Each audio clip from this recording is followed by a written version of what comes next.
Panduan ibadah online. Persiapkan hati untuk beribadah di hadapan Tuhan. Jangan sambil tiduran ya. Persiapkan tempat yang tepat. Disarankan memakai ruang keluarga. Hindari gangguan notifikasi handphone. Persiapkan waktu untuk fokus beribadah. Jangan selfie, komen-komen, atau ngobrol sendiri. Pakailah pakaian yang sopan, yang menunjukkan sikap hormat beribadah. Persiapkan hati anak-anak untuk ibadah bersama, jangan sambil makan.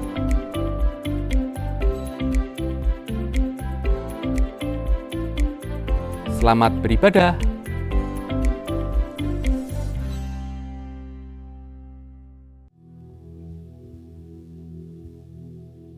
Shalom Bapak Ibu saudara dikasih Tuhan. Kita bersukacita pada hari ini, amin. Karena Tuhan beri hari yang baru dengan penyertaan yang luar biasa pada hari ini. Mari sebelum kita datang kepada Tuhan, mulai pada pagi hari ini, kita berdoa kepada Tuhan. Kami bersyukur Tuhan, bahkan tidak pernah berhenti kami bersyukur. Engkau selalu ada buat setiap kami setiap hari, dengan berkat-berkat yang sangat cukup buat setiap kami Tuhan. Kesehatan yang luar biasa buat setiap kami. Kami masih tetap dapat datang kepadamu beribadah bersama-sama dengan saudara seiman kami. Terima kasih untuk anugerah dan kemurahan-Mu Tuhan. Biarlah hari ini kami bersama-sama memuji Engkau dengan ucapan syukur, dengan bersuka cita, karena kami percaya kasih dari surga mengalir tempat ini, memenuhi hati kami, melalui setiap pujian, melalui setiap firman yang nantinya akan disampaikan Tuhan. Terima kasih Bapa, kami datang dengan hati yang bersyukur karena Engkau Tuhan yang sangat baik. Terima kasih Tuhan atas kekuatan yang selalu Kau sediakan buat kami. Terima kasih di dalam nama Tuhan Yesus, haleluya, amin. Bila pagi hari ini kita datang kepada Tuhan, merendahkan hati, menghadap kepada Tuhan yang Maha Kudus, mengucap syukur untuk hari yang baru.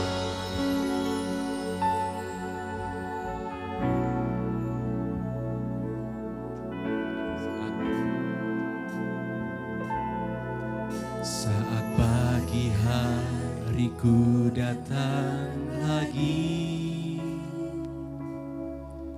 menghadap Tuhan dan rendahkan diri,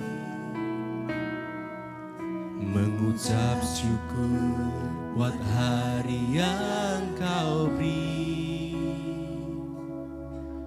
memuji Tuhan dengan segenap hati.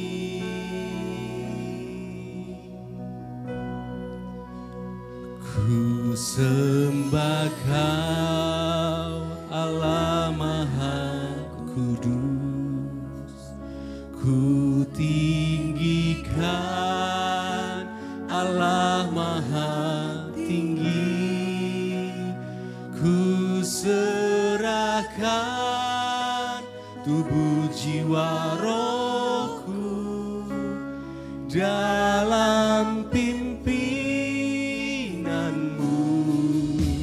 Tuhan.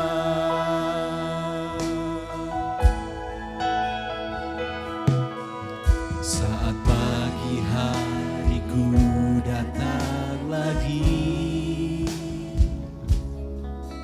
menghadap Tuhan dan rendahkan diri, kami mau mengucap syukur Tuhan buat hari yang Kau beri, memuji Tuhan dengan segenap hati. Ku sembah Kau Allah Maha Kudus, ku tinggikan Allah Maha Tinggi, ku serahkan tubuh jiwa rohku dalam pimpinanmu kasih. Mari kita bangkit bersama-sama. Kita pujikan. Saat pagi hariku datang lagi. Saat pagi hariku datang lagi. Menghadap Tuhan dan rendahkan diri. Mengucap syukur buat hari yang Kau beri. Memuji Tuhan dengan segenap hati. Ku sembah Kau Allah Maha Kudus. Ku tinggikan Allah Maha Tinggi. Ku serahkan tubuh jiwa rohku dalam pimpinanmu Tuhan. Ku sembah Kau Allah Maha Kudus. Ku tinggikan Allah Maha Tinggi. Ku serahkan tubuh jiwa rohku dalam pimpinanmu. Mari sembah. Ku sembah Kau Allah Maha Kudus. Ku tinggikan Allah Maha Tinggi. Ku serahkan tubuh jiwa roh dalam pimpinanmu. Ku sembah, ku sembah Kau Allah Maha Kudus. Ku tinggikan Allah Maha Tinggi. Ku serahkan tubuh jiwa rohku dalam pimpinanmu Tuhan. Ku sembah Kau Allah Maha Kudus. Ku tinggikan Allah Maha Tinggi. Ku serahkan tubuh jiwa rohku dalam pimpinanmu Tuhan. Ku sembah Engkau Allah yang Maha Kudus. Engkau Allah yang Maha Tinggi. Tinggikan Allah Maha Tinggi. Ku serahkan seluruh hidup kami Tuhan hanya dalam pimpinanmu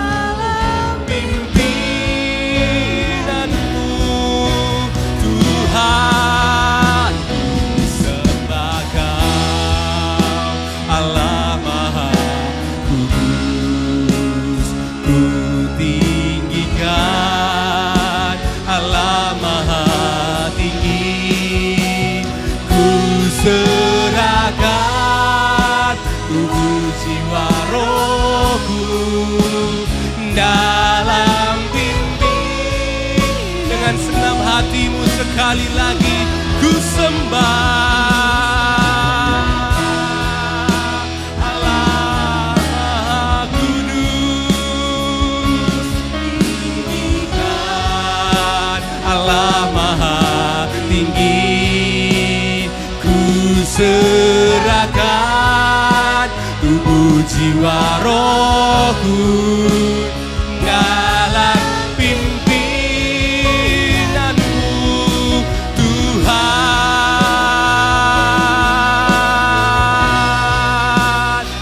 Kami bersyukur atas anugerah-Mu hari ini Tuhan. yang baik, yang selalu menyertai kami, memberikan anugerah setiap hari buat setiap kami Tuhan. Bersyukur, bersyukur, kami punya Tuhan yang setia.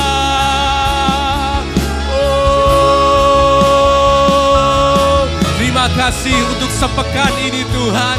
Setiap berkat yang Kau berikan, setiap penyertaan yang Kau sediakan buat setiap kami. Shikalayara matakaralayara. Oh, ku sembah Engkau, Allah Maha Kudus. Ku tinggikan nama-Mu.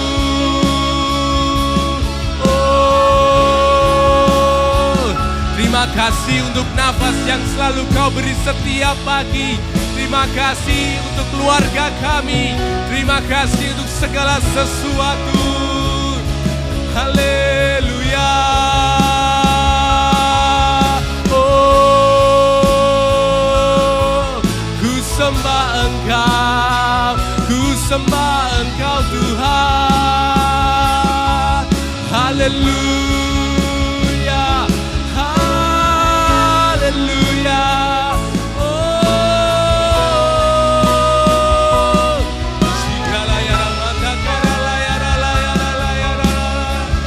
Kami mengerti Tuhan, Engkau Tuhan yang selalu menyertai kami. Untuk itu kami serahkan hidup kami di dalam pimpinan-Mu, dalam rencana-Mu, di dalam janji-Mu Tuhan. Kami bersyukur, kami bersyukur Tuhan. Shikalayara matakaralayara matakaralaya. Mari bawa ucapan syukur-Mu kepada Tuhan. Haleluya, haleluya. Kami juga bersyukur Tuhan, mungkin apa yang kami kerjakan belum sesuai dengan pengharapan kami, tapi kami tetap percaya kepada Tuhan yang baik. Kami tetap percaya kepada rencana yang indah. Terima kasih Tuhan. Haleluya.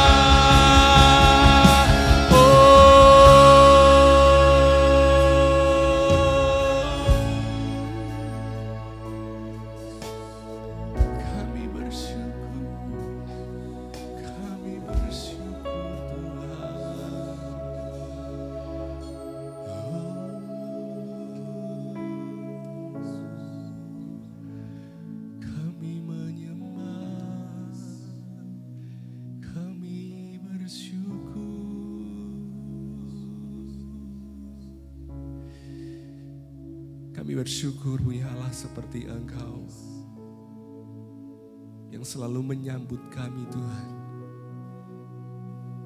yang selalu menengadahkan tangan-Mu untuk setiap kami Bapa. Terima kasih Tuhan untuk hari ini. Terima kasih untuk hari kemarin. Terima kasih untuk hari esok. Kami punya Allah yang sangat baik, yang selalu menenangkan hati dan hidup kami, yang selalu menyertai setiap langkah kami, yang selalu memberikan kemurahan dalam setiap tarikan nafas kami Tuhan. Terima kasih Bapak, terima kasih, kami bersyukur. Bila sukacita surga memenuhi hati dan keluarga kami, kasih dan damai sejahtera dari surga mengalir ke tempat ini memenuhi kami semua. Terima kasih Tuhan. Bila kami nanti pulang menjadi pelaku-pelaku firman yang setia, berbuah manis dan lebat untuk kemuliaan-Mu. Dalam nama Tuhan Yesus yang siap untuk memuji Tuhan, katakan sama-sama haleluya. Amin. Kita percaya kita punya Tuhan yang sangat baik. Amin. Karena kita tahu Dia Allah turut bekerja dalam segala hal. Amin.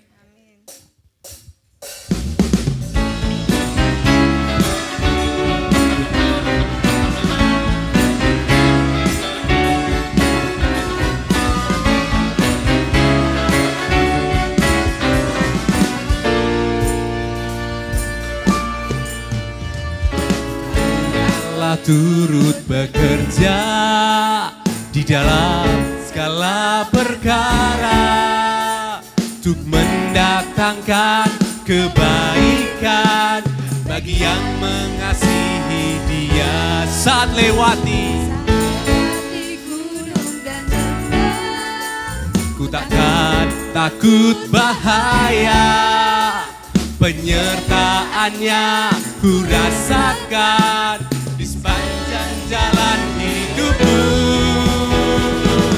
Sebab Dia baik, ku angkat tangan memuji Dia.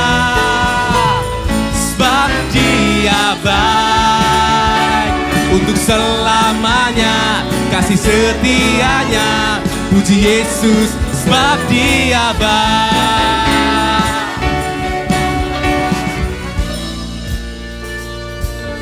Ku tahu Allah turut bekerja di dalam segala perkara untuk mendatangkan kebaikan bagi yang mengasihi Dia. Saat lewati gunung dan lembah, ku takkan takut bahaya, penyertaan-Mu Tuhan ku rasakan di sepanjang jalan hidupku. Sebab Dia baik, sebab Dia baik, ku angkat tangan memuji Dia. Sebab Dia baik, untuk selamanya kasih setianya. Puji Yesus, sebab Dia baik, sebab Dia baik, sebab Dia baik, ku angkat tangan memuji Dia. Sebab Dia baik, untuk selamanya kasih setianya. Puji Yesus, sebab Dia baik, sebab Dia baik. Engkau Tuhan yang baik. Amin. Sebab Dia baik, untuk selamanya kasih setianya. Puji Yesus, sebab Dia baik. Kita percaya kita punya Tuhan yang sangat baik, yang selalu menyertai setiap jalan kita. Haleluya.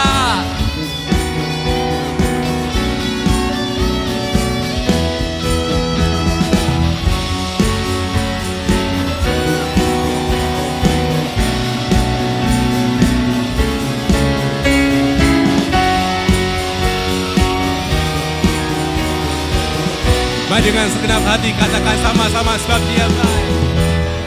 Sebab Dia baik, ku angkat tangan memuji Dia. Sebab Dia baik, untuk selamanya kasih setianya. Puji Yesus, sebab Dia baik, sebab Dia baik, ku angkat tangan memuji Dia. Sebab Dia baik, untuk selamanya kasih setianya. Puji Yesus, sebab Dia baik, untuk selamanya kasih setianya. Puji Yesus, sebab Dia baik, untuk selamanya kasih setianya. Puji Yesus, sebab Dia baik.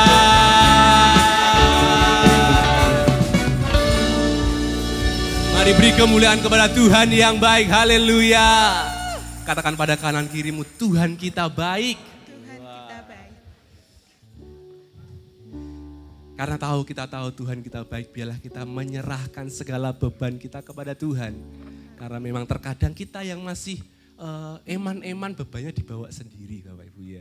Jadi kita mau serahkan beban kita kepada Tuhan dan biarlah Tuhan itu gantikan dengan kelegaan. Amin. Kita pujikan, serahkanlah.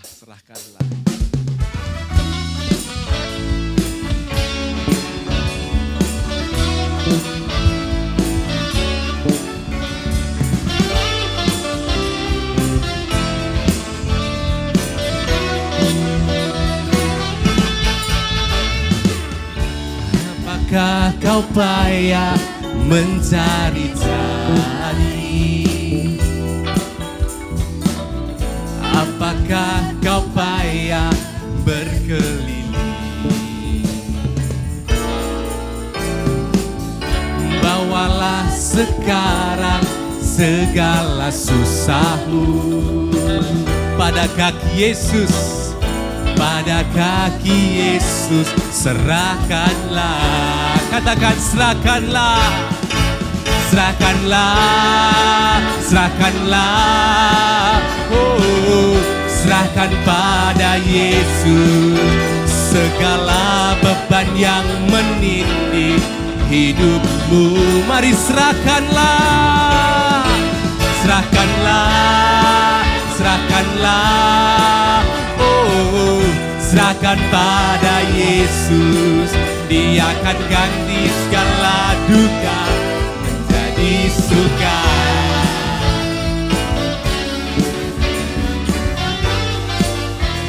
Tak pernah dia janji, tak pernah dia janji hari kan panas.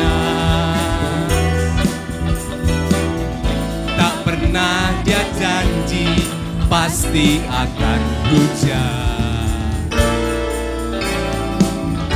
Tapi dia berjanji memberi kekuatan. Bila topan ganas melandamu, mari serahkanlah, serahkanlah, serahkanlah. Oh, serahkan pada Yesus segala beban yang menindih hidupmu.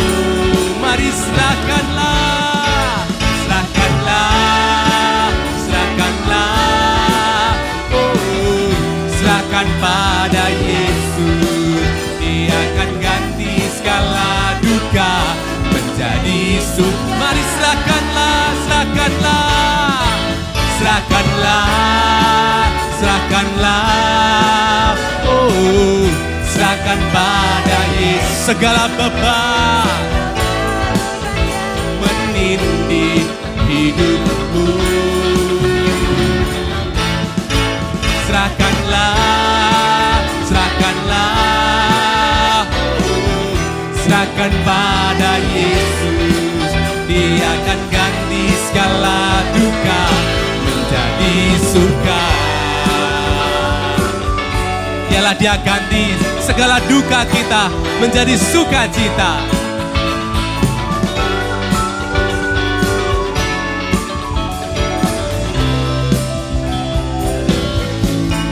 Serahkanlah, serahkanlah. Oh, serahkan pada Yesus segala bebanmu Bapak Ibu menindih hidupku, hidupku, hidupmu. Serahkanlah, serahkanlah, serahkanlah. Oh, serahkan pada Yesus.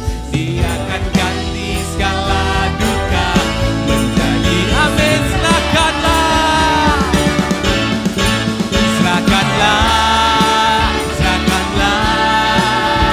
Oh, serahkan pada Yesus segala beban yang menindih hidupmu.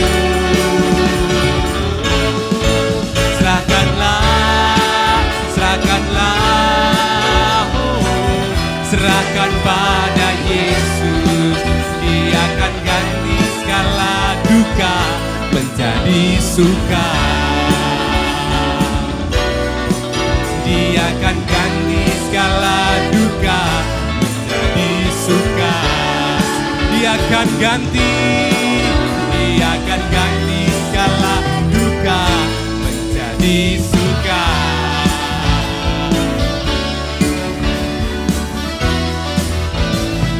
Haleluya, dia akan ganti segala duka kita menjadi sukacita. Amin. Silakan duduk Bapak Ibu dikasih Tuhan. Ada beberapa pengumuman pada hari ini. Pagi hari ini pelayanan firman Tuhan akan dilayani oleh Bapak Pendeta Yakub Henggi Kami ucapkan terima kasih untuk nanti pelayanan firman Tuhan dan selamat datang di Gereja GKI Elim. Bapak Enggi datang bersama dengan keluarga, selamat datang juga di Gereja GKI Elim.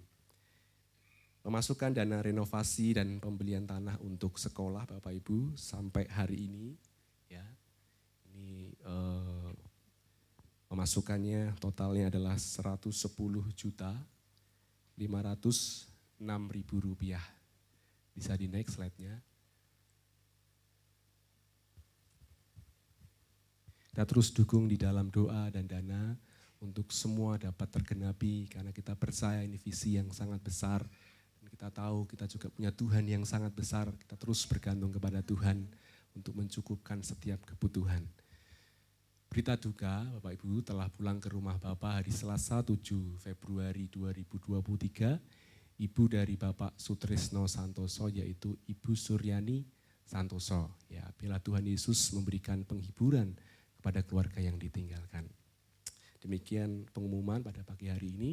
Mari sekali lagi kita siapkan hati dan hidup kita untuk mendengarkan pesan isi firman Tuhan buat setiap kita. Kami percaya Tuhan, ketenangan kami datang ketika kami dekat kepadamu. Kau selalu menyertai jalan kami di sepanjang hidup kami, Bapa.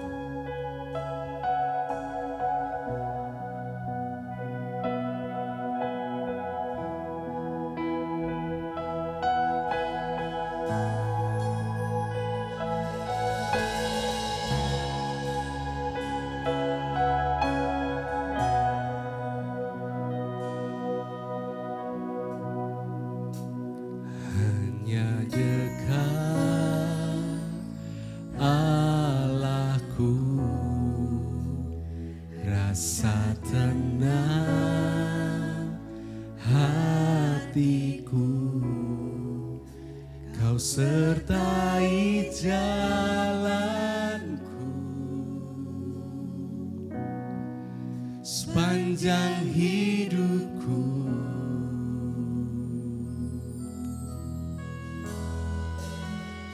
hanya dekat padamu ada kekuatan.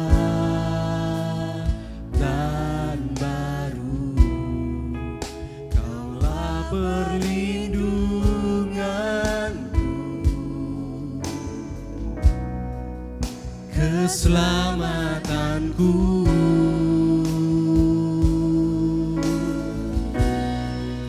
ku ingin selalu bersekutu denganmu, menikmati hadiratmu, biarlah rohmu tinggal dalam hidupku, sungguh indah bersamamu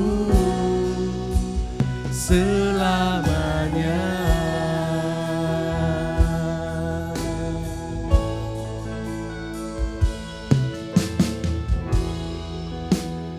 Hanya dekat Allahku, rasa tenang hatiku, kau sertai jalanku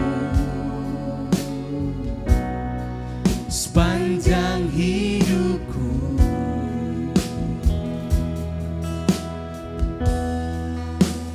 Hanya dekat padamu ada kekuatan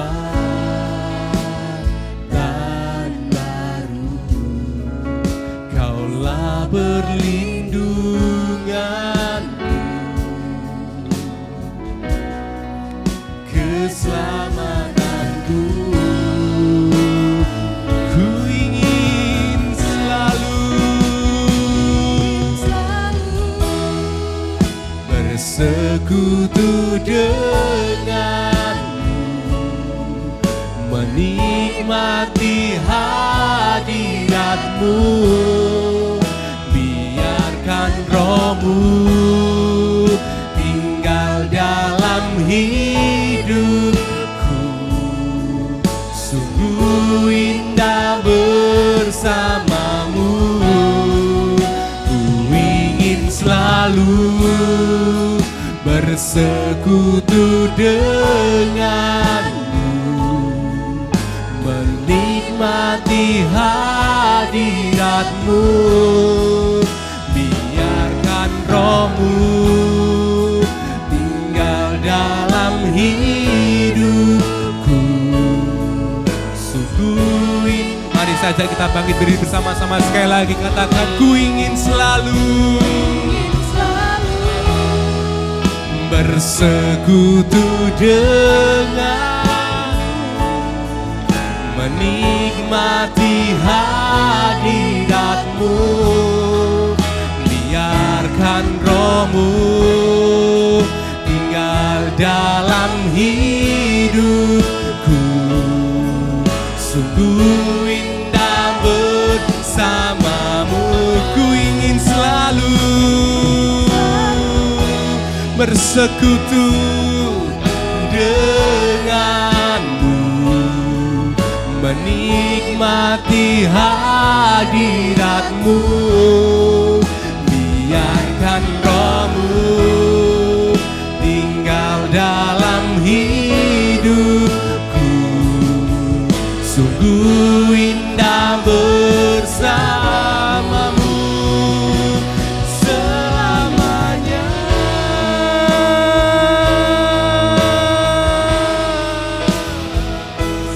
Oh, selamanya.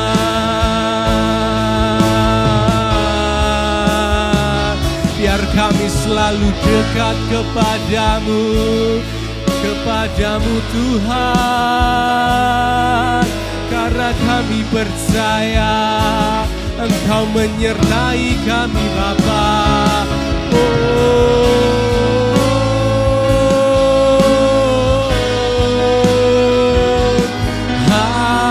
Haleluya, Kaulah perlindungan, Kaulah keselamatan kami. Haleluya, Shikalaya la la la. Haleluya, oh, mari sertai setiap jalan kami Tuhan. Engkau memimpin jalan kami Bapa, karena kami percaya Engkau Tuhan yang sangat baik. Engkau Tuhan yang sangat baik, dulu, sekarang, dan selamanya. Terima kasih atas anugerah-Mu Tuhan. Terima kasih untuk kemurahan-Mu. Shikaraya rabatakara laya rabatakara laya rabatakara laya ramase. Kami memuji nama-Mu, kami bersyukur akan Engkau. Haleluya.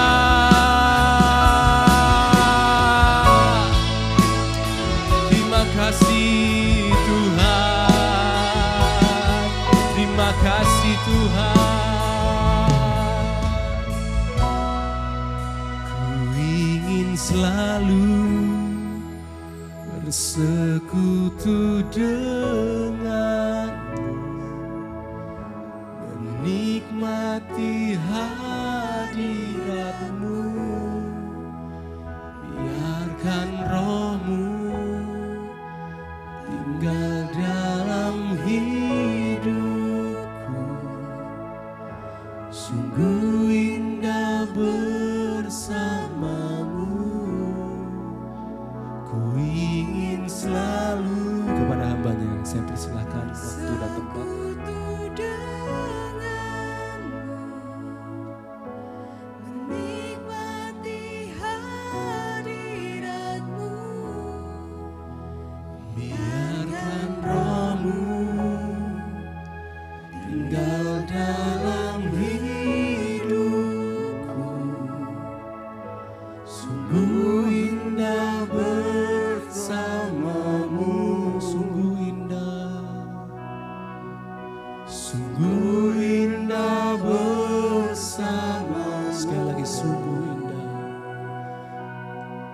Sungguh indah bersamamu selamanya.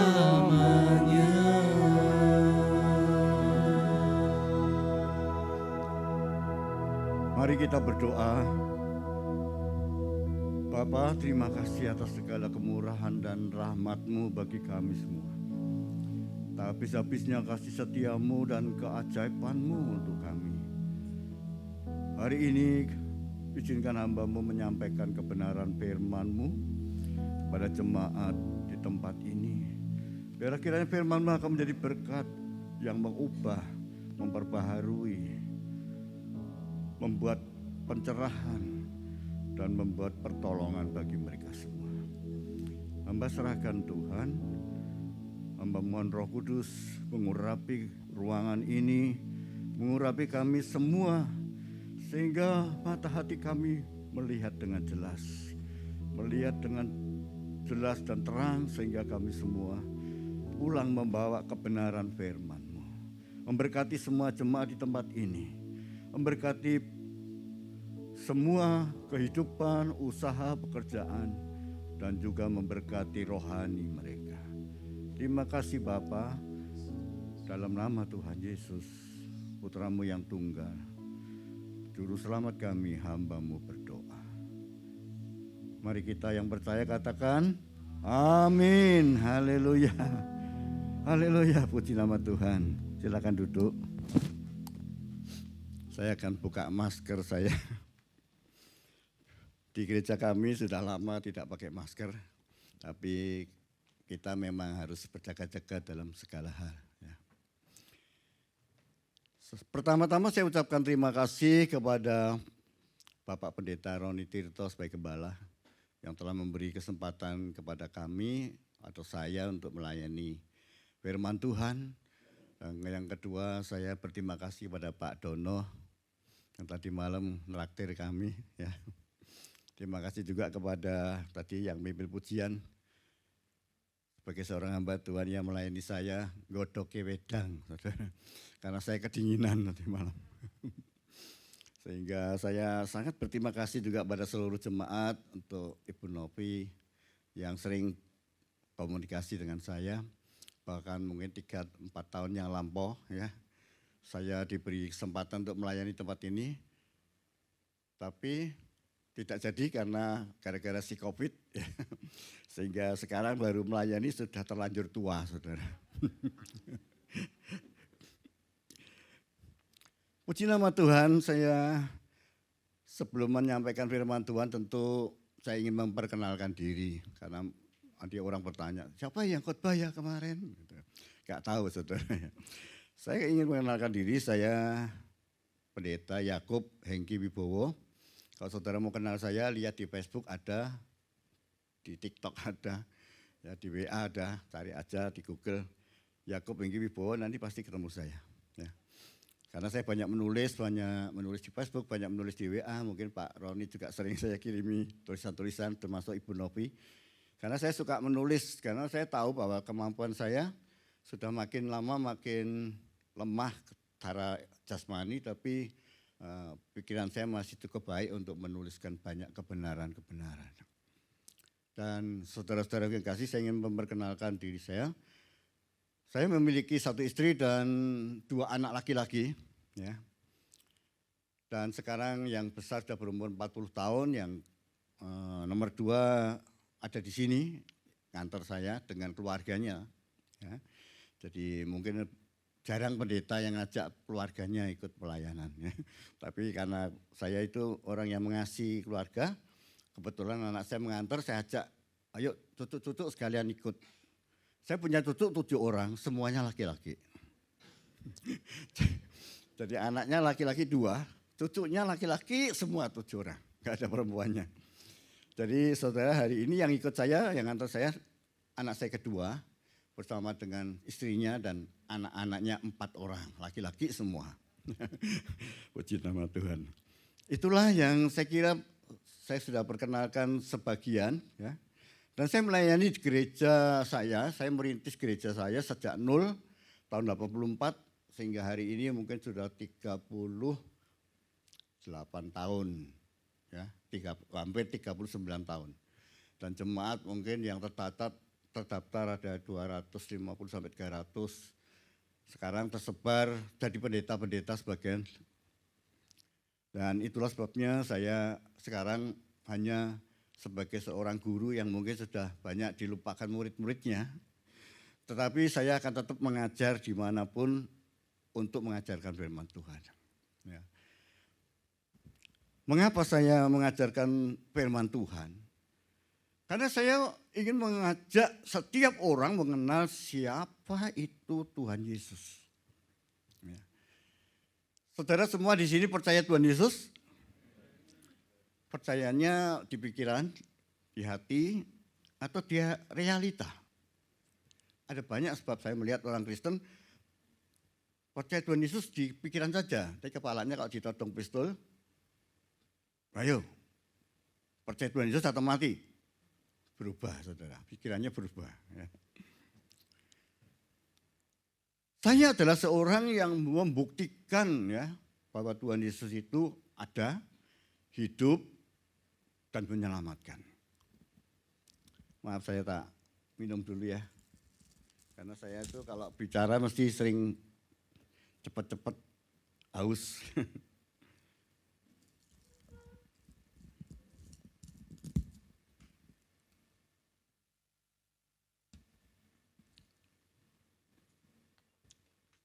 Mengapa saya katakan bahwa saya adalah seorang yang mengalami, mengerti.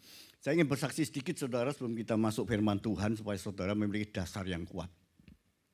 Saya bukan dari keluarga Kristen, saya dulu waktu dilahirkan di keluarga penyembah berhala. Dan saya dengan ayah saya sering diajak ke kelenteng Gedung Batu untuk berdoa. Dan Selasa Kliwon, Jumat Kliwon dan sebagainya. Dan saya juga dulu bapak saya suka sekali membuat jalengkung bersama mama saya untuk minta ini, minta itu dan sebagainya. Dan kami tidak kenal Tuhan Yesus. Sebab saya sebenarnya keturunan Tionghoa secara papa mama, tapi saya ini campuran juga karena emak saya itu dari Keraton Yogyakarta. Jadi seorang bangsawan yang terpaksa diusir keluar karena menikah dengan engkong saya. Gitu. Jadi saya antara Tionghoa dan Jawa. Nah saya belajar banyak hal ketika saya masih muda karena kebetulan saya anak pertama memiliki adik 9. Jadi saya punya adik yang begitu banyak dan saya ini keluarga yang pernah miskin sekali. Sehingga saya sebagai seorang kakak tertua terpaksa memiliki cita-cita menjadi seorang penjahat besar.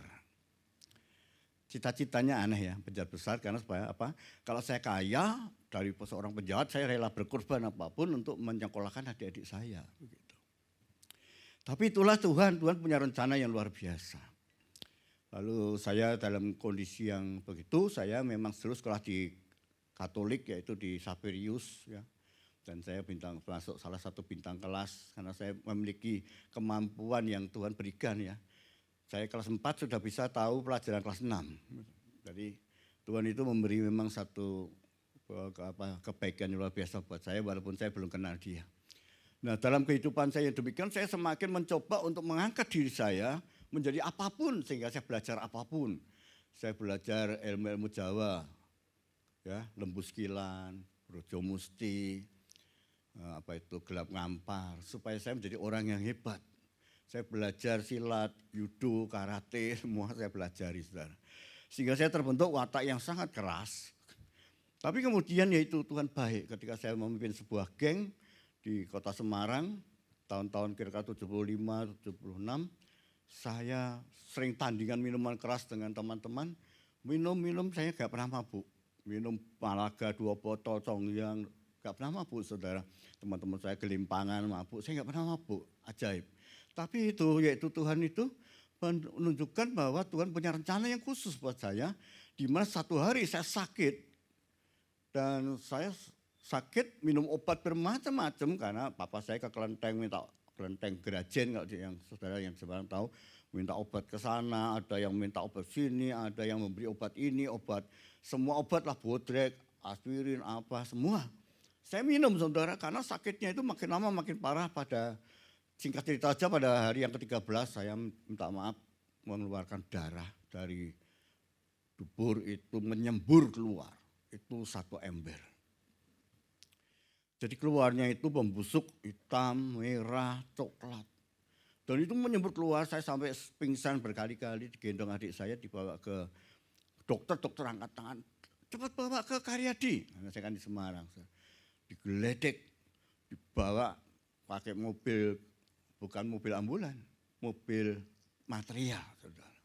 Karena keluarga kami tidak begitu punya, tetangga ada jualan material, saya digotong, saya diangkat sama mama saya sama adik saya.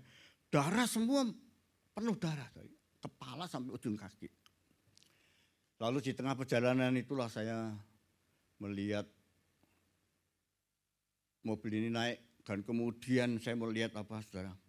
Semua perbuatan saya, dosa-dosa saya apapun yang saya perbuat itu seperti sebuah film dan membelit saya. Lalu kemudian di tengah-tengah itu saya disendal turun, roh saya itu turun ke bawah meluncur ke dalam sebuah lubang. Jadi kalau saudara belum pernah mati, saudara, saya pernah mati. Dan mati itu realita, yaitu seperti kata firman Tuhan, semua perbuatannya mengikuti. Jadi perbuatan-perbuatan jahat atau apapun itu mengikuti. Lalu saya begitu meluncur ke bawah, saya tahu, waduh mati saya gitu. Lalu saya dalam keadaan putus asa, sudah hilang harapan, menyesal, tak berguna. Disitulah saya mendengar suara mama saya berkata, minta ampun sama Tuhan. Walaupun dia juga belum Kristen, tapi kita semua kan tahu, kita semua membutuhkan Tuhan. Lalu apa yang terjadi saudara? Waktu saya mau turun ke tulang saya itu mendengar suara, Yesus juru selamatmu. Saya tidak tahu itu suara dari mana, tapi saya dengar itu. Dan saya berkata begini, Tuhan Yesus ampuni sekali saja saya. Saya mati gak apa-apa Tuhan, tapi jangan masukkan saya ke neraka. Waktu itu saya belum tahu firman Tuhan, jadi masuknya ke Hades, sebenarnya ke alam maut. Di ujung, saya melihat di ujung lubang itu merah api. Begitu saya berdoa seperti itu, seperti ada sinar tuh dari atas turun, menangkap saya, lalu menarik keluar dari lubang itu dan dilempar ke udara dan dipecahkan menjadi butiran-butiran. Lalu setiap butiran itu seperti dipijar. Biak gitu. Saya merasa kayak di setrum gitu gak tahu. Tiba-tiba berhenti, selesai itu saya berdiri. Saya seperti ada di tempat yang bersih, damai, ayem gitu. Lalu waktu itu saya membuka mata, saya sedang digeledek masuk ke kamar mayat. Mama saya menangis. Lalu saya bilang sama mama saya, Mah minta minum mah, kaget ya. Mantri yang kaget juga. Lalu saya ditarik keluar kembali dari kamar mayat, tarik, ditoblosin, pus ini dan sebagainya. Dan saya 3 hari 3 malam diinfus tanpa mendapatkan darah. Dan dokter berkata, darah saya sudah habis sama sekali, sehingga tidak ada darah dan perlu 10 botol darah. Hari ketiga saya penuh dengan darah semua.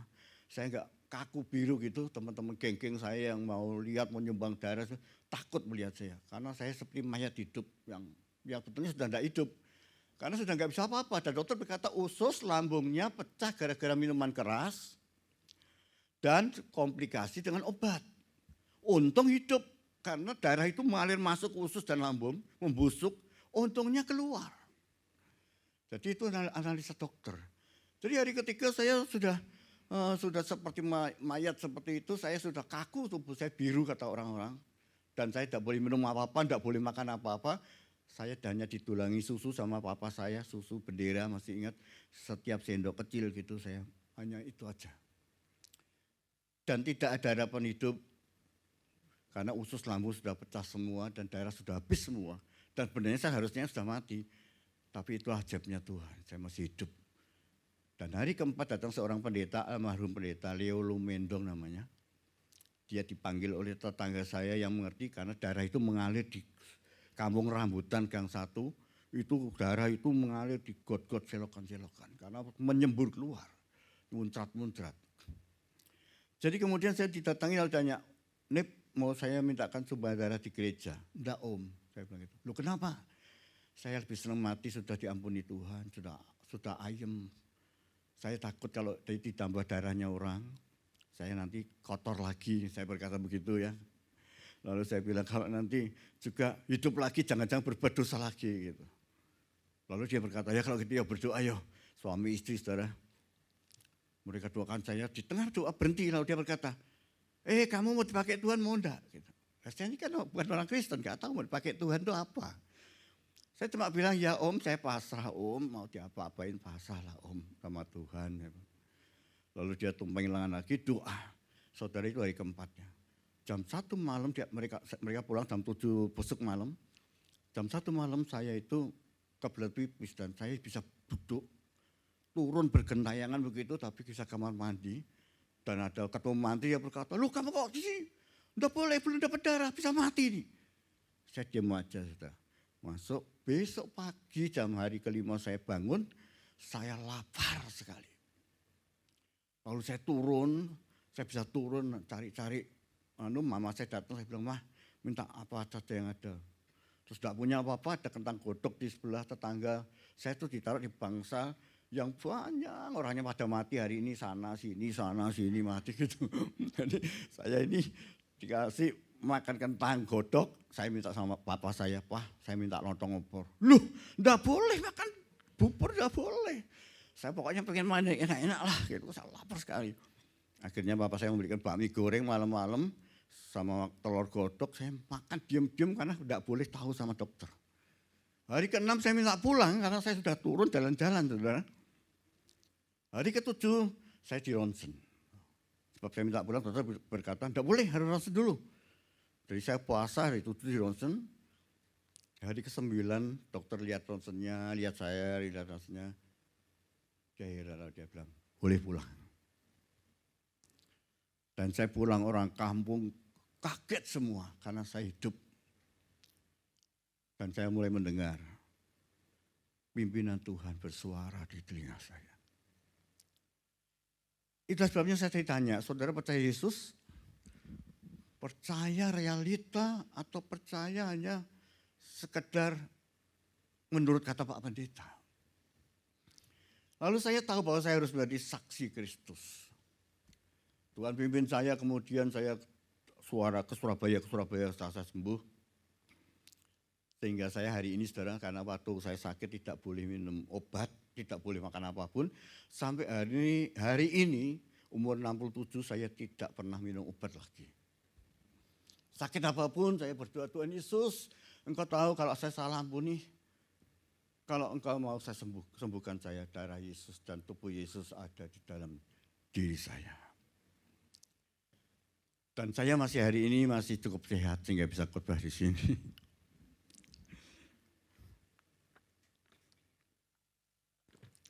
Itulah kesaksian saya, makanya saya selalu berkata. Ketika ada orang berkata, walah percaya Yesus apa yo, kowe ngerti nak mati piye gitu. Apa betul Tuhan Yesus itu Tuhan apa juru selamat? Saya saksi hidup. Yesuslah penolong saya sehingga saya dari hamba Tuhan dan banyak kesaksian yang luar biasa. Termasuk anak-anak saya. Tuhan tolong luar biasa sehingga apalagi yang dapat saya katakan? Selain saya katakan, aku mengasihi engkau Yesus. Ya. Saudara mengasihi Yesus? Mari kita masuk firman Tuhan. Saya ingin ajak saudara baca di dalam kitab Roma pasal 8. Saya dituntun Tuhan untuk menemukan ayat-ayat kebenaran ya. Karena apa? Alkitab kita itu disebut oleh Tuhan sebagai buku ajaib dan tidak bisa dibaca dengan sembarangan. Saudara tahu Tuhan Yesus pernah berkata pada murid-muridnya, kepadamu kuberikan rahasia kerajaan surga, kepada mereka tidak. Mereka hanya menerima perumpamaan-perumpamaan.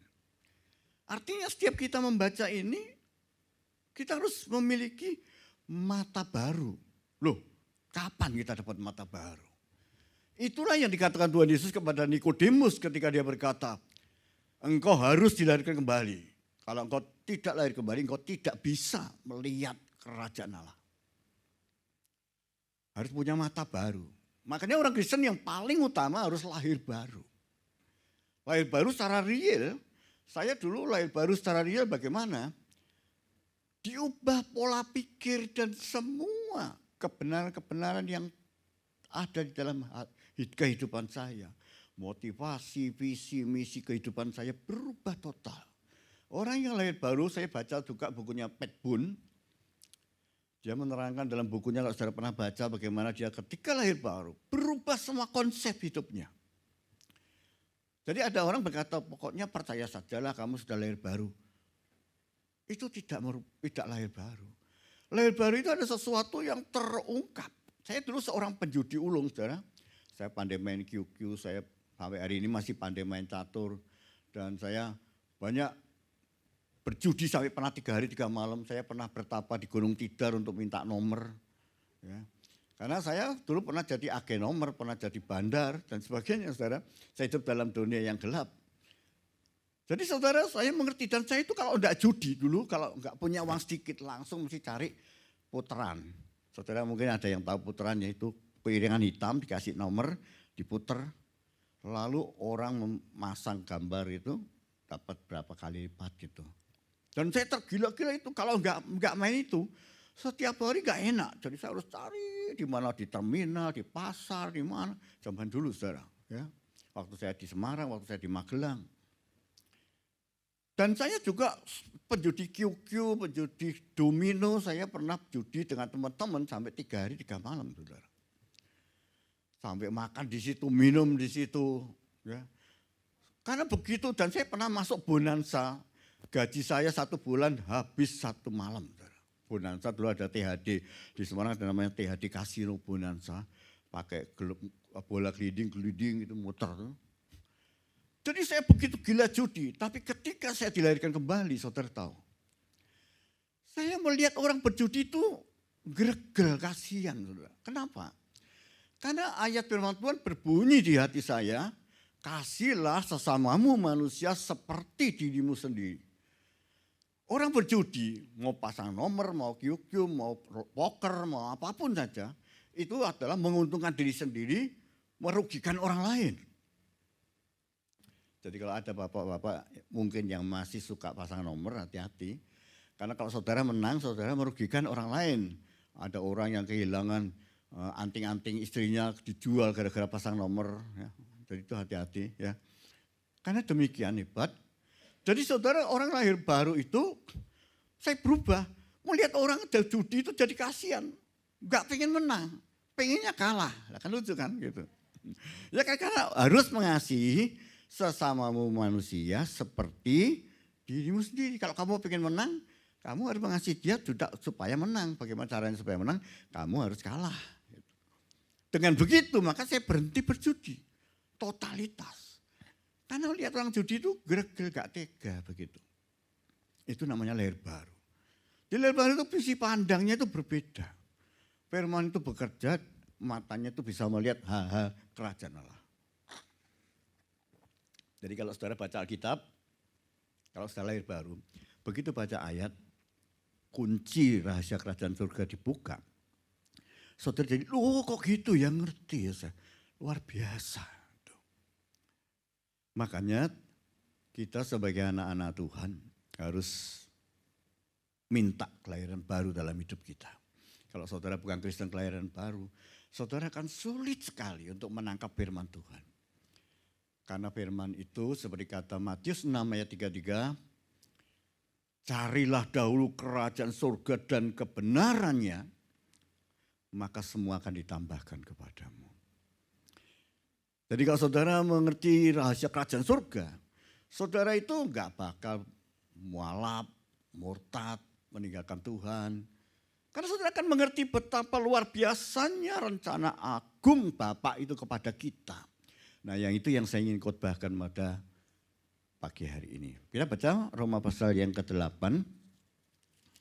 Ada 1 ayat atau 2 ayat di dalam pasal yang ke-18.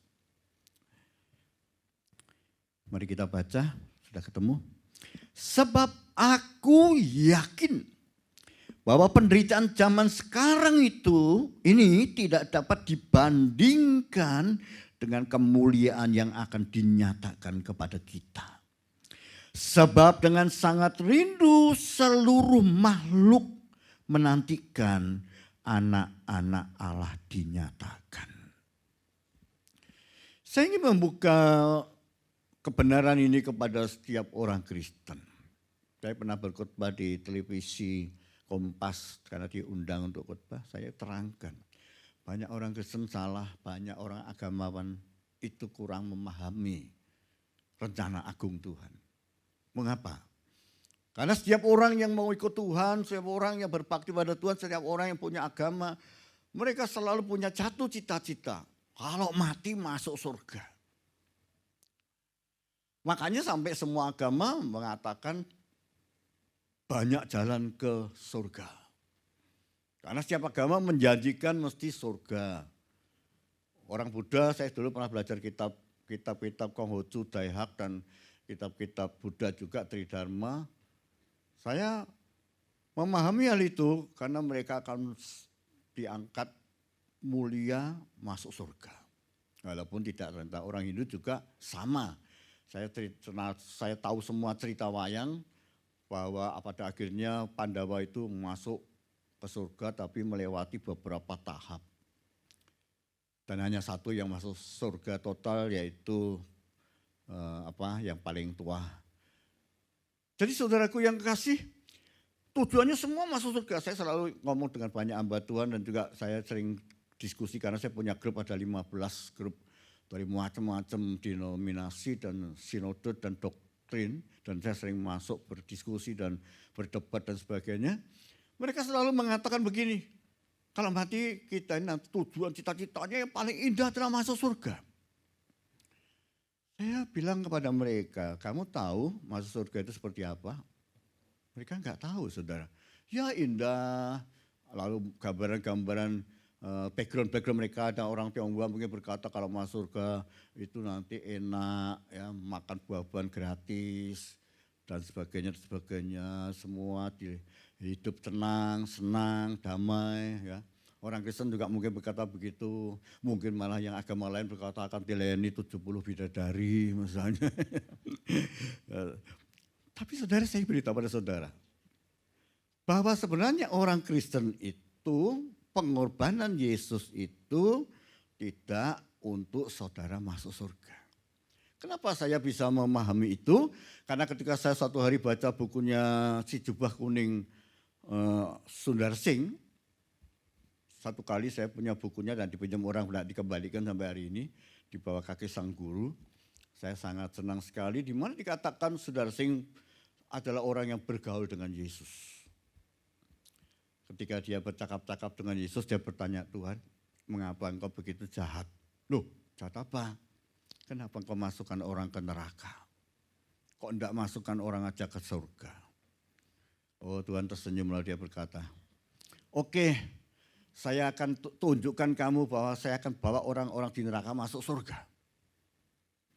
Lalu apa ya saudara yang terjadi?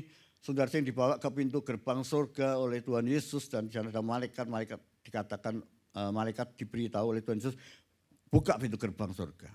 Suruh semua orang masuk surga. Saudara, apa yang terjadi? Begitu semua orang, wah senang masuk surga, kita boleh masuk surga, berbondong-bondong saudara sampai di surga. Begitu melihat surga, saudara tahu di surga itu transparan. Orang itu akan bening, transparan, semua terlihat perbuatanmu, pikiranmu, semua kedosamu, kejelekanmu, kenajisanmu, kelihatan semua. Tapi begitu mereka masuk, mereka kaget karena bisa lihat satu sama lain, wih kamu udah boleh panunan loh, misalnya begitu ya. Ternyata kamu korengan, kamu ternyata dosa ini, kamu nyimpen gitu ya. Lalu semua ketakutan, malu saudara. Maka orang-orang berdosa ini semua lari keluar dari surga. Dan mereka tidak tahan di surga. Makanya ada ayat mengatakan orang fasik itu tidak tahan bersama-sama orang benar. Jadi ketika saya membaca itu, saya mulai memahami bahwa Saya baca lagi Alkitab, saya memahami bahwa orang itu enggak masuk surga, saudara. Kenapa? Karena di surga itu adalah tempat kedudukan Allah. Lalu jadi masuk kemana Pak? Kalau gitu, jelas firman Tuhan mengatakan bahwa seperti banyak saudara tahu, seperti kemarin sahabat saya yang dulu waktu 40 tahun yang lalu melayani bersama saya, Bapak Pendeta Thomas Didimus, meninggal. Dulu saya bersama dengan beliau keliling Jawa Tengah untuk berkhotbah gantian saudara.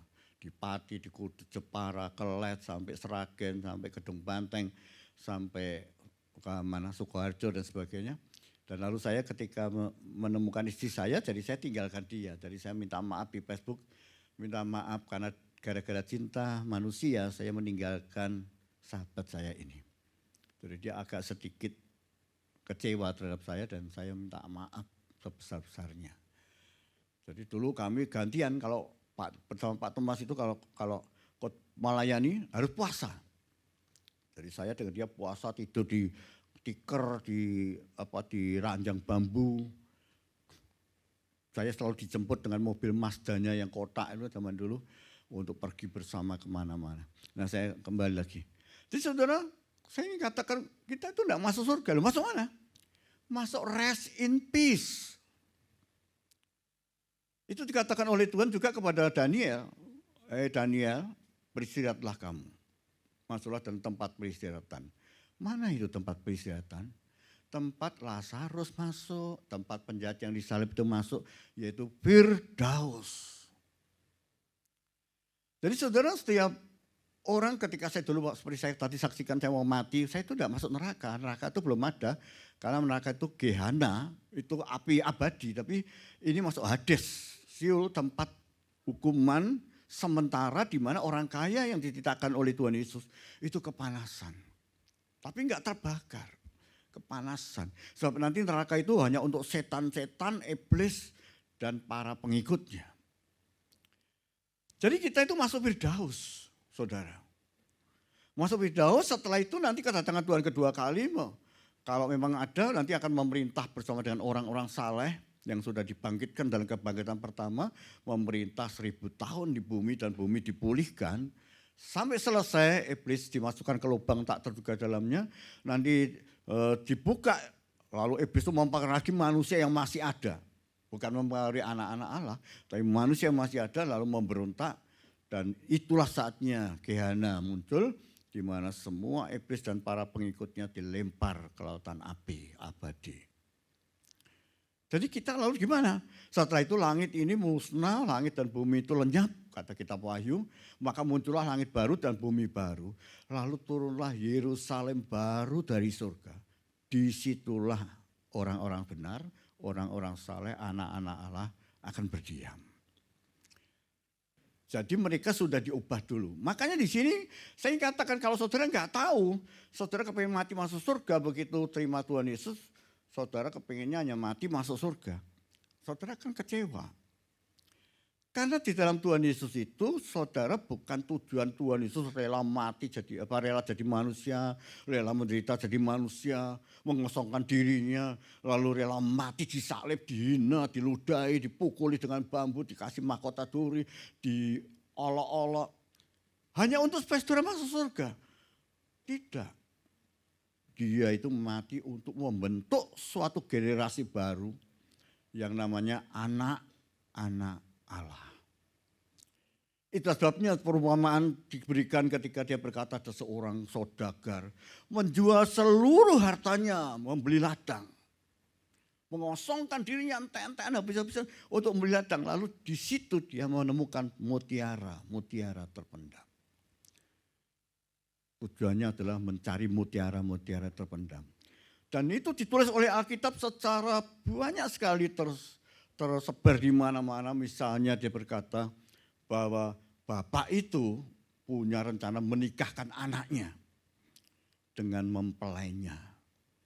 Dan banyak orang menangkap mempelai itu gereja Tuhan. Sebenarnya bukan gereja Tuhan, lebih tepatnya adalah orang-orang saleh yang diubahkan menjadi anak-anak Allah. Jadi saudara jadi orang Kristen itu nomor satu pengertiannya harus mengerti bagaimana diubah menjadi anak-anak Allah. Makanya Paulus berkata di sini, sebab aku yakin, Paulus itu berbicara kepada jemaat Roma untuk menerangkan pengorbanan menjadi Kristen itu untuk apa? Untuk sesuatu yang sangat jauh mulia. Bukan sekedar masuk surga. Beda ya, saudara kalau saya pernah beri perumpamaan. Saudara diundang seorang orang konglomerat kaya ke rumahnya. Saudara diundang masuk, wah menikmati rumahnya, menikmati makanannya. Senang sih senang. Tapi beda dengan kalau saudara dijadikan anaknya. Saudara nggak perlu pergi-pergi lagi memiliki semua yang konglomerat itu punya. Itu bedanya. Menjadi anak Allah dengan masuk surga, bedanya jauh sekali. Dan menjadi anak Allah, saudara tidak akan lari seperti orang-orang berdosa yang disuruh masuk surga tadi. Karena menjadi anak Allah, saudara akan terproses untuk diubah. Makanya ada ayat mengatakan kita hari makin hari akan diubahkan, akan bertumbuh seperti pohon berakar, berdaun, berbunga, dan berbuah. Itu proses kekristenan. Jadi saya ingin katakan ini kepada setiap orang Kristen, kepada setiap hamba Tuhan. Karena saya tahu jelas sekali Tuhan menerangkan itu dan saya tulis banyak di narasi-narasi saya. Mungkin sebagian sudah menerima bahkan sampai Amerika. Ada beberapa orang teologi juga memahami tulisan saya tentang anak-anak Allah ini. Sebenarnya bagaimana sih saya dapat kebenaran anak-anak Allah? Ada sebenarnya beberapa alegori ya. Misalnya ada orang yang menyebutkannya berdasarkan tabernakel. Yaitu 3 tingkatan kekristenan, ada ruang suci, ruang maha suci, halaman. Ada Kristen halaman, ada Kristen ruang suci, ada Kristen ruang maha suci. Itu artinya yang mengalegorikan kebenaran ini dengan model atau tema tabernakel. Dan itu banyak gereja-gereja yang mengajarkan dogma tabernakel atau doktrin tabernakel ini. Lalu ada yang kedua, mempelai Kristus. Itu juga sama, 3 tingkatan orang Kristen. Yaitu ada yang pengikut, gadis-gadis yang bodoh dan pandai itu, ada dayang-dayang, ada mempelai. Jadi Kristen itu ada 3 tingkatan. Makanya saya rindu mengatakan pada jemaat-jemaat ini, untuk engkau harus mulai naik. Jangan jadi Kristen dasar yang hanya pokoknya itu Tuhan Yesus nanti diberkati, disembuhkan, ditolong, bahagia. Itu dasar. Saudara masuk ruang suci di mana Kristen yang masuk dalam melayani, tidak lagi hidupnya tidak lagi berdasar matahari, karena di dalam tabernakel ruang suci itu tidak ada lagi matahari, diterangi hanya oleh kaki dian, yaitu lampu pelita Roh Kudus. Jadi dia akan hidupnya tidak lagi berdasarkan tentang duniawi, tetapi berdasarkan Roh Kudus dan firman. Masuk dalam tahap tabernakel ruang maha suci, engkau akan hidup bergaul dengan Tuhan. Sebab engkau akan masuk dalam peti seperti diumpamakan peti perjanjian yang dibuat dari kayu, tapi dilapis dengan emas. Kelihatannya emas, tapi dalamnya kayu. Itulah kita, anak-anak Allah. Yang nanti akan bersinergi dalam sekina glory Allah. Itu kalau tabernakel. Kalau mempelai, seperti kata firman Tuhan, perumpamannya mengatakan Bapak itu membuat pesta perjamuan kawin. Siapa yang dikawinkan? Yaitu Tuhan Yesus dengan kita. Kita siapa? Anak-anak Allah. Jadi saudara harus memahami tentang kekristenan seperti ini. Ketika engkau masuk dalam tahap-tahap yang lebih tinggi di dalam kekristenan, engkau tidak mungkin akan tergoda oleh apapun juga. Karena engkau tahu inilah rencana agung Allah. Kita mau jadikan anak-anak Allah. Hebatnya apa sih anak-anak Allah? Saudara baca di dalam ayat selanjutnya. Seluruh makhluk malaikat, binatang, kuman, apapun mungkin kalau ada alien misalnya. Itu menunggu kemunculan anak-anak Allah. Generasi anak-anak Allah. Inilah generasi yang direncanakan oleh Bapa melalui Yesus. Saya selalu tulis, banyak orang, bahkan banyak hamba Tuhan tidak mengerti tentang prototipe. Saya katakan begitu. Apa sih prototipe itu? Prototipe itu cetakan pertama, contoh. Jadi Tuhan Yesus itu diberikan sang putra itu atau logos atau firman itu dijadikannya menjadi manusia. Sehingga Allah adalah menjadi manusia, tapi manusia Allah. Itu prototipe. Maka disebut Immanuel. Artinya Allah bersatu dengan kita. Maaf, sebenarnya itu seorang sunan yang ada di Kudus itu pernah menceritakan itu dan dianggap sesat. Yaitu manunggaling kawula Gusti. Jadi Yesus itu manunggaling kawula Gusti. Jadi Tuhan itu membuat suatu prototipe manusia tapi Allah, Allah tapi manusia. Untuk apa? Supaya nanti saudara itu nanti dilahirkan dari Tuhan Yesus. Memiliki genetika manusia Allah.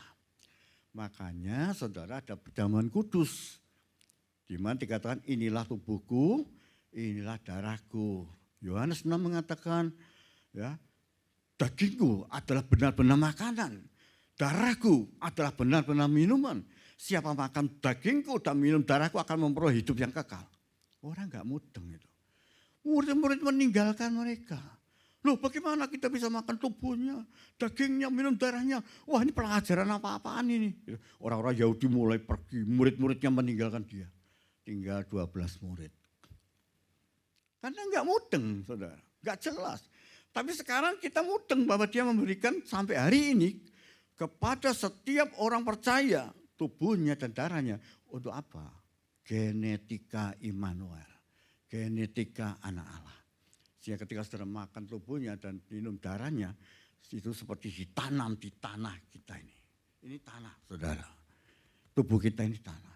Lalu tumbuhlah manusia baru yang disebut oleh Paulus ketika kemahku ini dibongkar. Aku gak telanjang. Dari dalam muncul manusia baru. The man of God. Manusia Allah.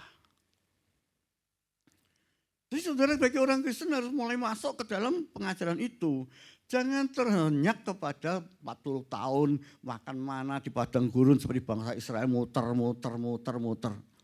Sampai mati ngertinya cuma Yesus juru selamat supaya kalau mati masuk surga. Yesus itu bukan itu saja. Dia membentuk kita supaya menjadi anak-anak Allah. Dia memproses kita dari mulai kelahiran baru menjadi bayi-bayi rohani. Lalu kemudian diberi makan firman.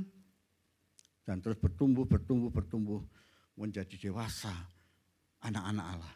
Dan nanti anak-anak Allah itu bagaimana? Kata juga Paulus dalam kitab Roma pasal yang ke-6 kalau tidak salah. Dia berkata, tahukah kamu bahwa orang-orang kudus akan menghakimi malaikat dan menghakimi dunia. Itu sebabnya orang Kristen yang tahu itu, rahasia itu, dia tidak akan mungkin meninggalkan Tuhan Yesus. Dia tidak akan mungkin meninggalkan Kristen. Karena pengorbanan Allah yang begitu besar memberikan anaknya buat kita. Supaya kita menjadi anak-anak Allah. Loh saya kok bisa punya pikiran seperti itu gimana? Karena dulu waktu saya belum kenal Tuhan, saya belajar Tridharma. Buddha Tridharma, itu salah satu tujuannya adalah menjadi dewa. Manusia itu bisa menjadi dewa. Itu juga ada di cerita wayang. Betara Narada itu manusia biasa yang karena melakoni sesuatu menjadi dewa. Dan orang Tionghoa percaya itu. Ada dewa-dewa dari manusia-manusia yang sukses seperti Kuan Im, seperti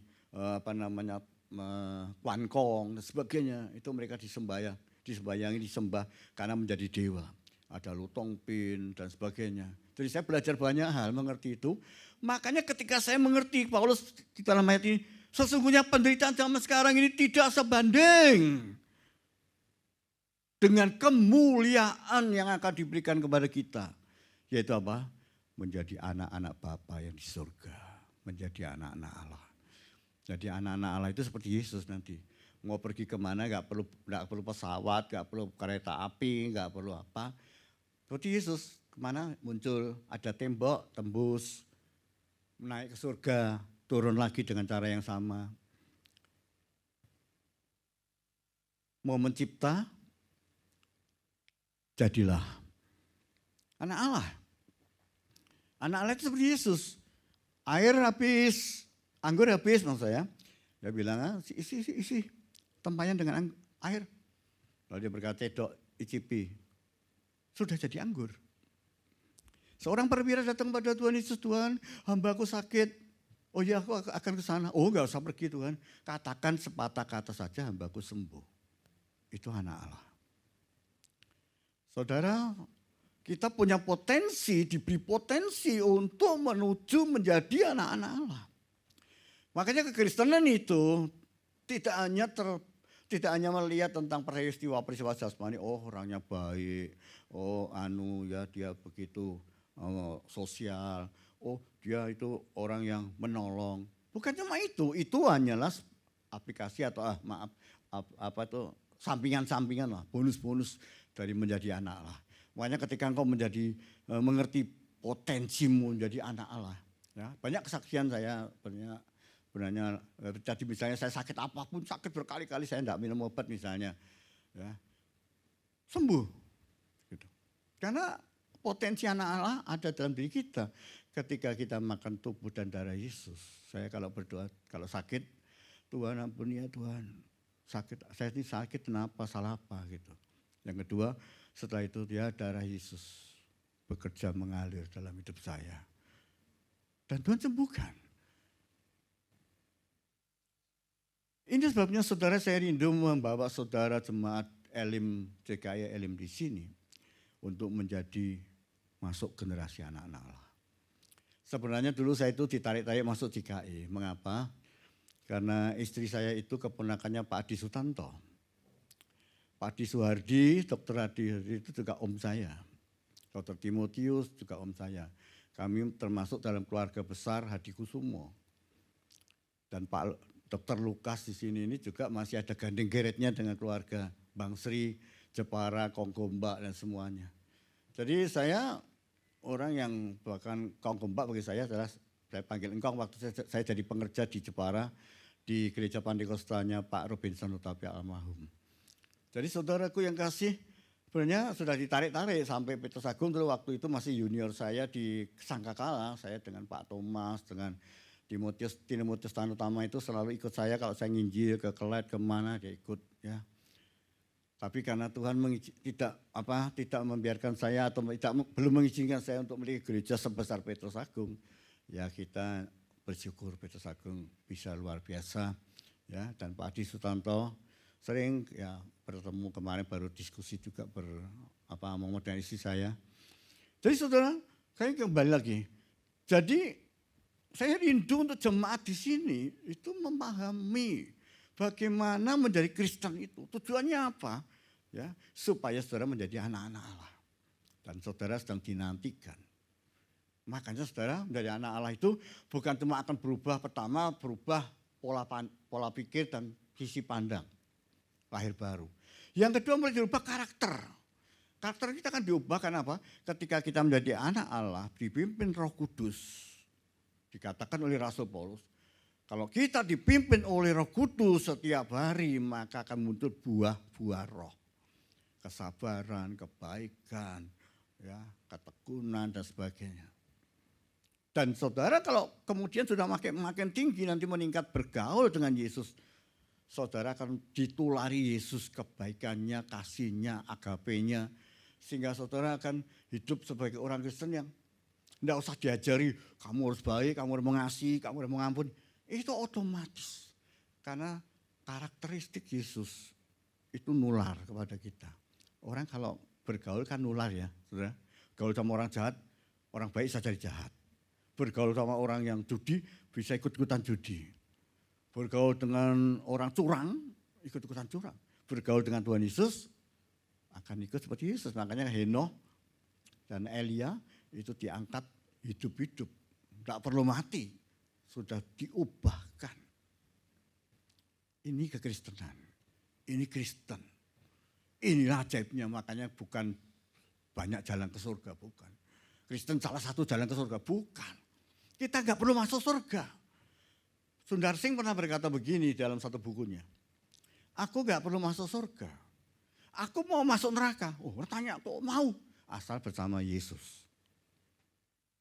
Ketika neraka, Yesus berdiam di sana, neraka berubah jadi surga.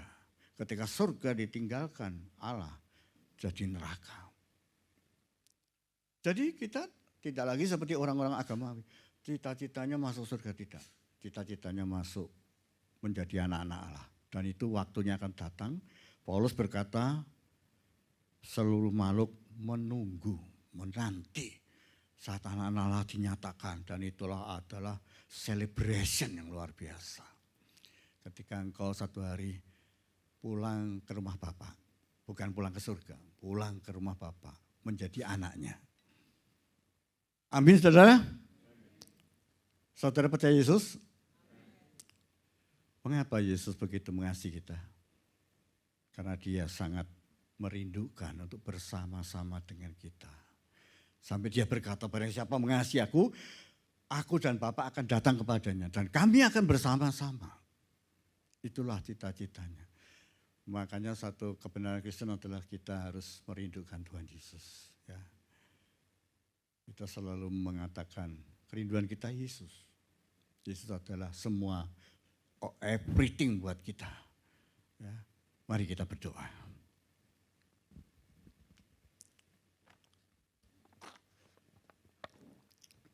Bapa yang di surga, hamba-Mu mengucap syukur dan terima kasih. Betapa kami mengerti pengorbanan-Mu yang besar karena cita-cita-Mu untuk menjadikan kami generasi anak-anak Allah yang memiliki waris Yerusalem baru dan kerajaan Allah. Hamba berdoa Bapak supaya kiranya firman-Mu ini bisa dimengerti oleh banyak jemaat yang ada di sini. Karena seringkali mereka terselubung Tuhan. Kami minta Engkau buka selubung pikiran mereka sehingga mereka mengerti rencana-Mu yang agung dan berterima kasih atas kebaikan-Mu yang luar biasa. Hamba berdoa untuk Bapak Roni Tito menjadi gembala, Engkau memberi hikmat akal budi, menambahi kasih dan semuanya. Juga seluruh majelis jemaat yang ikut melayani di tempat ini, juga para pengerja, Engkau tolong semua. Engkau memberkati jasmani dan rohani mereka untuk bisa melihat hari makin hari makin cerang melihat kebenaran-Mu. Dan juga berdoa untuk seluruh tentang jemaat. Kalau hari ini ada yang sakit, kami berdoa dalam nama Tuhan Yesus. Kiranya semua sakitnya disembuhkan. Kalau ada yang kekurangan, punya masalah, kehidupan, hamba berdoa ya Bapa. Kiranya Engkau menjamah mereka satu persatu, membuka inspirasi, ilham, pertolongan. Dan membuka jalan-jalan buat mereka. Karena ya Tuhan Yesus, Engkaulah jalan. Kami serahkan dalam nama-Mu. Buka jalan Tuhan, kasih setia-Mu melimpah. Terima kasih hamba-Mu sampai di sini ya Tuhan untuk membicarakan firman-Mu. Hamba mohon Roh Kudus terus mengyang-nyangkan, memeteraikan, mememorikan semua kebenaran dan supaya mereka juga makin melihat, makin terbuka mengerti segala kebenaran firman-Mu. Hamba serahkan doa ini Bapa dalam nama Tuhan Yesus Kristus. Juru selamat Tuhan kami, Raja kami yang abadi. Haleluya. Amin. Amin. Saya serahkan kembali. Tuhan memberkati kita.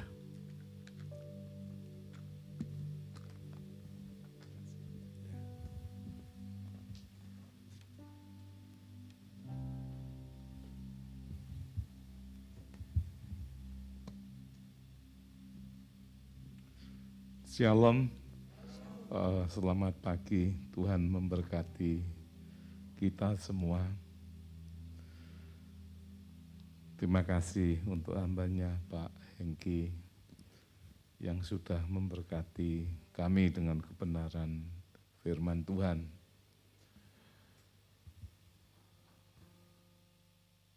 Terakhir saya ketemu beliau, Pak Hengki, 5 tahun yang lalu. Kami juga ada dalam satu pelayanan. Kemudian yang saya ingat ada jadwal beliau untuk menyampaikan firman Tuhan. Kalau nggak salah juga di bulan Februari kelihatannya, 3 tahun yang lalu. Jadi kebetulan pada saat beliau punya jadwal untuk menyampaikan firman, pas itu rame-ramenya COVID. Jadi kemudian di-cancel, ditunda. Tetapi dalam catatan masih ada, harusnya Bapak Pendeta Hengki yang menyampaikan firman. Sehingga kondisi hari ini sudah landai, sebentar mungkin akan diputuskan pemerintah masuk ke endemik, sehingga kami gereja mulai kembali melanjutkan undangan dari para hamba Tuhan yang sempat tertunda 3 tahun lamanya. Tadi disaksikan beliau itu sedikit menggelitik saya ketika beliau katakan ketika jadwal mulai dilanjutkan, saya datang sudah tua katanya begitu. Usianya 67 tahun. Tetapi beliau sampaikan, saya sering menulis di Facebook, ya kemudian di WA group, mungkin artikel, ada IG, mungkin begitu ya. Saya sedikit malu sih, tapi sedikit Pak. Karena saya pikir saya ini mungkin lebih tua, saya ini gaptek. IG saya nggak punya Pak, Facebook saya nggak punya, semua nggak punya. Yang punya WA itu aja juga untuk kerja. Jadi saya pikir mungkin dalam hal teknologi saya lebih tua dari Pak Hengki. Kami bersyukur kita bisa bertemu dalam anugerah Tuhan, kita tetap sehat dan biarlah segala kemuliaan bagi nama Tuhan. Nanti kita bangkit berdiri, kita akan akhiri ibadah pada pagi hari ini. Kita naikkan satu pujian, kuasa kasih-Mu, biarlah Tuhan memperbaharui dalam anugerah yang sempurna bagi setiap kita.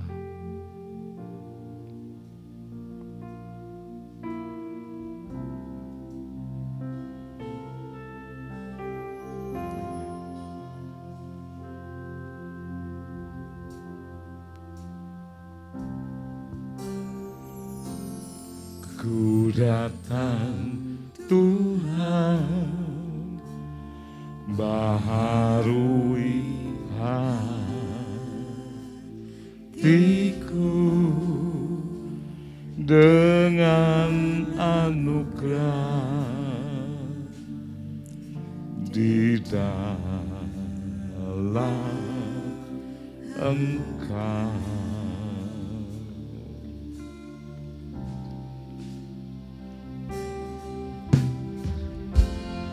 Ku tahu Tuhan kelemahan hatiku akan terhapus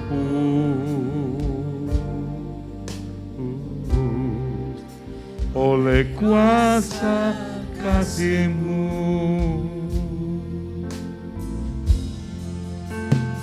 Oh, kasih-Mu melingkupi hidupku.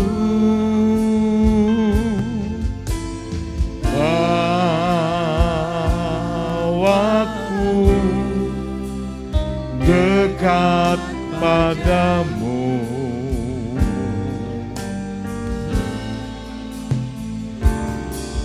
Ku kan terbang bagaikan raja wali, rohmu menangkanku terbang lebih tinggi oleh kuasa kasih-Mu. Kami menyadari Tuhan atas kelemahan kehidupan, perbaharui hati kami, dan semua segala dosa kami percaya terhapus oleh kuasa kasih-Mu.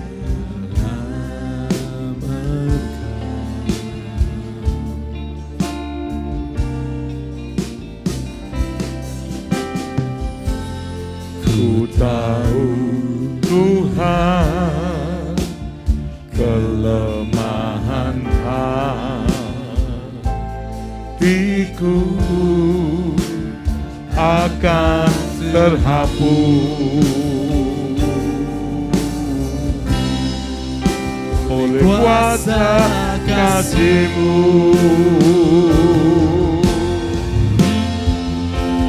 Oh,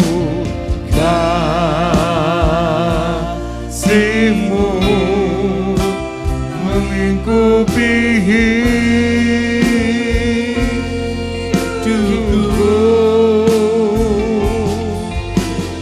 Bawaku dekat padamu.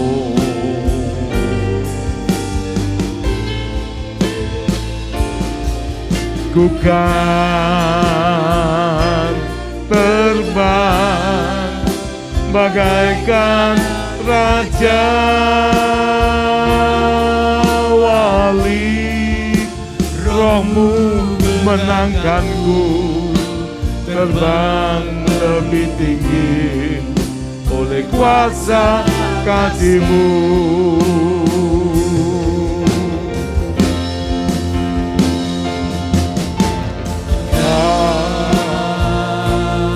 Kasih-Mu melingkupi hidupku. Kuasai kami Tuhan, bawaku dekat padamu.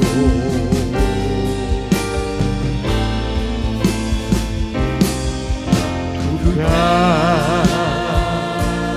terbang bagaikan raja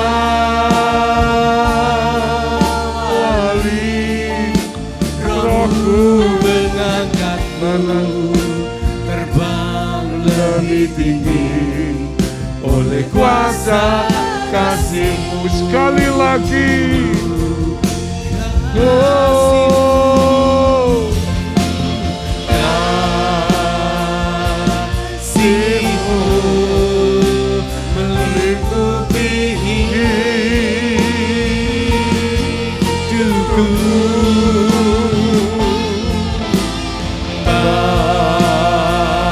Bawaku dekat padamu.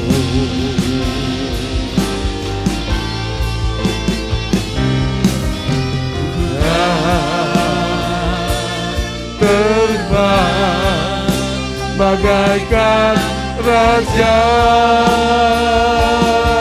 wali, rohmu menangkanku terbang lebih tinggi oleh kuasa kasih-Mu. Rohmu menangkanku, Rohmu mengangkatku terbang lebih tinggi oleh kuasa kasih-Mu.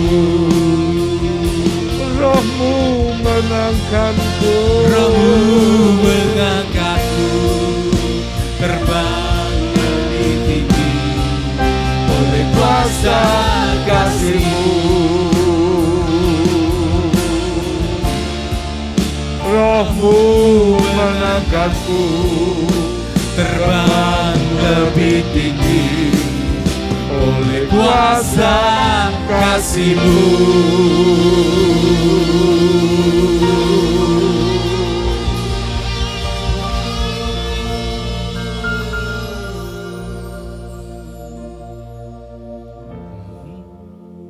cinta kasih-Mu kepada kami, belas kasihan-Mu kepada kami umat-Mu.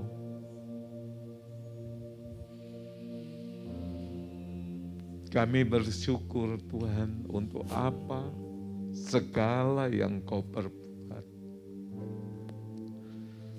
Kami yang seharusnya binasa,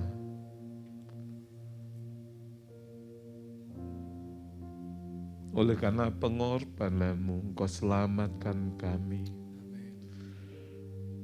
Engkau pindahkan kami dari gelap kepada terang-Mu yang ajaib. Bukan karena kemampuan, kegagahan, dan kelayakan kami, tapi semua hanya oleh karena kasih-Mu semata. Anugerah yang sempurna yang kami boleh terima.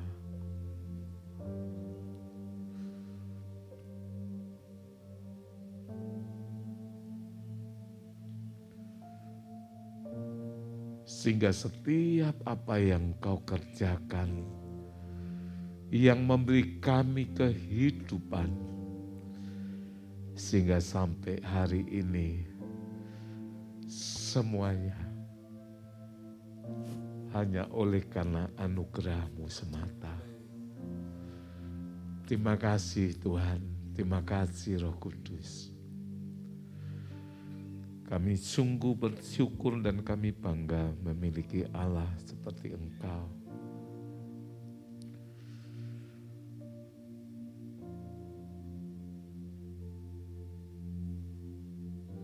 Sehingga setiap semua kesalahan, pelanggaran, dan dosa, Engkau sudah ampuni kami.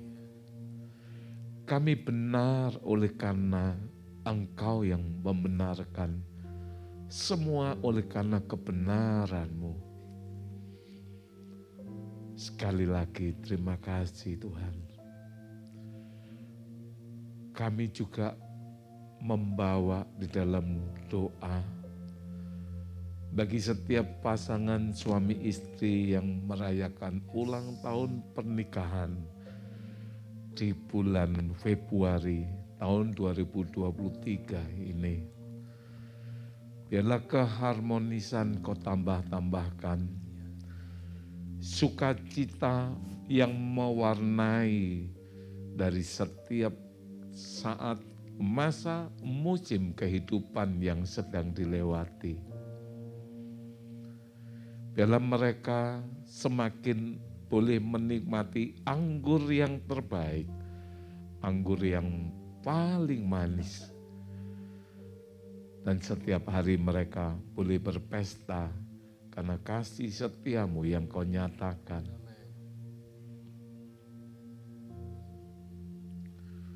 Datanglah kerajaan-Mu, jadilah kehendak-Mu. Itu boleh terjadi di tengah-tengah keluarga yang berbahagia ini. Sandang, pangan, papan, pekerjaan, semua Tuhan sediakan berkat pemeliharaan.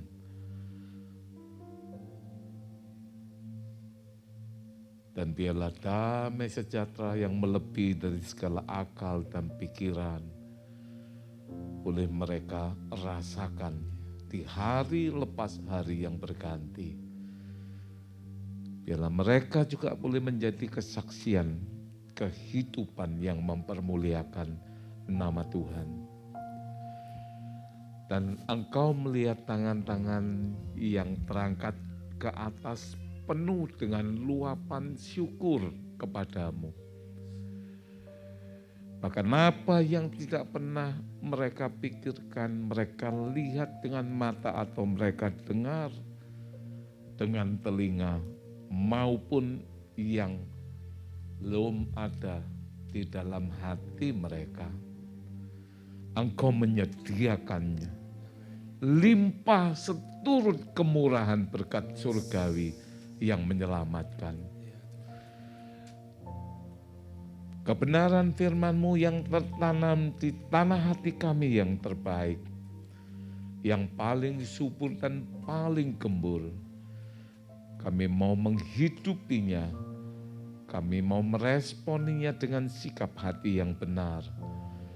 Dan kami percaya itu akan terus berakar kuat, bertumbuh ke atas, berdaun hijau, dan berbuah-buah lebat, berbuah-buah tetap bagi kemuliaan-Mu. Apa yang dilakukan, Engkau berkati dan Engkau buat berhasil. Termasuk hamba-Mu, Bapak Pendeta Hengki yang telah memberkati kami beserta pelayanan dan semua keluarganya. Engkau tidak mau berhutang, bertambah-tambahkan segala berkat, hikmat, sehingga banyak orang boleh diberkati lewat pelayanannya. Kami pulang di dalam damai sejahtera-Mu, kami pulang di dalam sukacita-Mu, kami pulang di dalam rasa syukur-Mu. Malaikat-Mu menyertai kembalinya kami pulang ke rumah masing-masing, jauh maupun dekat. Engkau tibakan kami dalam keadaan selamat tanpa kurang suatu apapun. Sekali lagi dan sekali lagi, segala kepujian, hormat, syukur, dan kemuliaan kembali hanya bagi-Mu, Tuhan Yesus. Di dalam nama Tuhan Yesus Kristus, setiap kita yang percaya dan sudah berdoa berkata bersama-sama, haleluya, amin. Tuhan memberkati. Shalom, selamat pagi.